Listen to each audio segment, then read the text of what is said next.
ជំរាបសួរបងប្អូនទាំងអស់គ្នាសូមស្វាគមន៍មកកាន់វីដេអូរបស់ខ្ញុំនៅថ្ងៃនេះថ្ងៃនេះដោយសារតែមានសំណួរបងប្អូនខមមិនសួរនៅខាងក្រោមវីដេអូរបស់ខ្ញុំ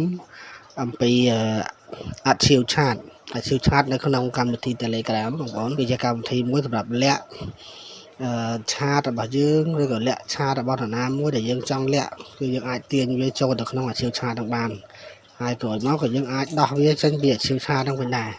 បាទអញ្ចឹងដើម្បី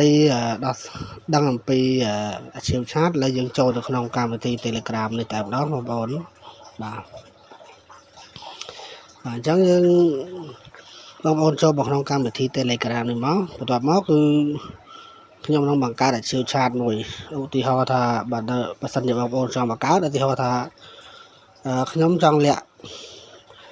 លេខរបស់មិត្តភក្តិខ្ញុំមួយបាទលាក់ឆាតទេចាអញ្ចឹងយើងចុចលើរូបគាត់ឲ្យជាប់មកឬក៏បងប្អូនចង់លាក់នាមទៀតថារូបនេះយើងចង់លាក់2ឆាតបាទអញ្ចឹងយើងចុច2ឆាតហ្នឹងឲ្យចឹងមកថា3ឆាតយើងថិច3 4ទៀតមកបាទអញ្ចឹងបន្ទាប់មកគឺបងប្អូនមើលទៅខាងលើនេះមើលទៅខាងលើអាកន្លែងរបាខាងលើទូរស័ព្ទយើងខាងលើផុតនេះបងប្អូននឹងឃើញមាន folder មួយដាក់ព្រួញចុះក្រោមអញ្ចឹងបងប្អូនចុចទៅលើ folder នេះមកបន្ទាប់ពីបងប្អូនចុចទៅលើ folder ហ្នឹងវានឹងបង្កើត Archive Chat មួយដើម្បីលាក់ឆាតទាំងពីរបាញ់មិញហ្នឹងបាទអញ្ចឹងបើសិនជាបងប្អូនចង់លាក់ឆាតផ្សេងទៀតក៏បានដែរគឺឧទាហរណ៍ថាបងប្អូនចុចលើឆាតនេះចុចឲ្យវាគ្រីសបងប្អូនចុចឲ្យវាគ្រីសបន្ទាប់មកយើងអាចចូលទៅកន្លែងព្រួយខាងលើហ្នឹងហើយវានឹងចូលទៅកាន់Archive Chat ដដែលនឹងទៀតបាទអញ្ចឹងយើងលាក់អស់3ឆាតហើយអញ្ចឹងបងប្អូនបើកមកគឺអត់ដឹងថាArchive Chat នៅកន្លែងណាទេអូខេបងប្អូនគឺអត់មានទេអត់មានArchive Chatទេអញ្ចឹងដើម្បីឃើញArchive Chat ហ្នឹងគឺបងប្អូនទាន់តែទាញយកក្រោយមកបងប្អូននឹងឃើញមិញយើងចេះអត់ឃើញទេណាបាទ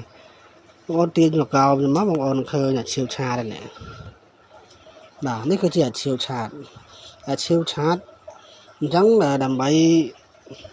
បង្ហាញនៅឆាតទាំង3ដែលយើងបានលាក់នៅក្នុងArchive Chat វិញគឺបងប្អូនត្រូវចូលទៅក្នុងនឹងតែម្ដងបាទបងប្អូនចូលមកបងប្អូននឹងឃើញឆាតទាំង3ដែលបងប្អូនបានលាក់អំបញ្ញមិញហ្នឹងដើម្បីដោះវាចេញមកវិញគឺបងប្អូនត្រូវselectវាឲ្យជាប់selectវាឲ្យចេញតិចបន្ទាប់មកបងប្អូនឃើញត្រេ3នៅខាងលើនេះចុចទៅលើត្រេ3ទៅមកបងប្អូននឹងឃើញពាក្យថា Archive មានន័យថា Archive មានន័យថាដាក់ចូលដល់ពេល Archive មានន័យថាដាក់ចេញដោះចេញមកវិញបាទអញ្ចឹងបងប្អូនចុចទៅលើពាក្យថា Archive នេះមកអញ្ចឹងឆាតទាំង3ដែលបងប្អូនលាក់មិញវានឹងចេញមកវិញនេះបងប្អូន1 2 3ឃើញវាចេញមកវិញអញ្ចឹងបងប្អូនទាញមិនក៏អត់ឃើញដែរដោយសារតែយើងបានបញ្ចេញឆាតទាំង3ហ្នឹងវាArchive Chatមកហើយអញ្ចឹងArchive Chatហ្នឹងពេលដែលអត់មានឆាតលាក់ទេគឺវាមិនមានទេតើបងប្អូនចុចគ្រីសឆាតតាមមួយដើម្បីលាក់បានបង្កើតជា folder មួយដែលគេហៅថា Archive Chat បាទ